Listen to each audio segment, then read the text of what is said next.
بلکہ ہم تو کہتے ہیں کہ قرآن اس کو تزکیہ کہتا ہے، باطن کی صفائی، قلب کی صفائی کہتا ہے، اور حدیث میں اس کے لیے احسان کا لفظ استعمال ہوا، اور کتاب تصوف کی اس سے بری پڑی۔ جو طالبان حق ہو وہ اس کا مطالعہ کر سکتے ہیں۔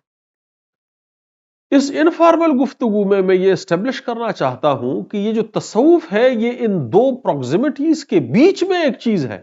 ایک پروگزیمٹی وہ ہے کہ جو اس تصوف کا سر سے انکار کرتے ہیں اور کہتے ہیں، جس طرح کے تحریک والے لوگ ہیں، اسلامی تحریک والے لوگ ہیں، وہ کہتے ہیں یہ ہماری تحریک کا کام کرو، تزکیہ خود بخود ہو جاتا ہے۔ اگر آپ تبلیغ میں ہیں، تبلیغ کرتے رہیں، خود بخود تزکیہ ہو جائے گا۔ وہ کہتے ہیں کہ اگر آپ ہماری تنظیم میں اور تحریک میں ہیں تو یہ کام کرتے رہیں، خود بخود جو ہے وہ تزکیہ ہو جائے گا۔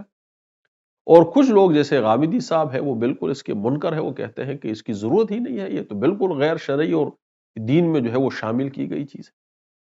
اور اس کے لیے میں اتنا ہی جواب دے سکتا ہوں کہ آپ جب کسی راستے سے گئے نہیں ہیں تو آپ اس کے راستے کے حال احوال کے متعلق جو ہے وہ کیسے کوئی رائے قائم کر سکتے ہیں؟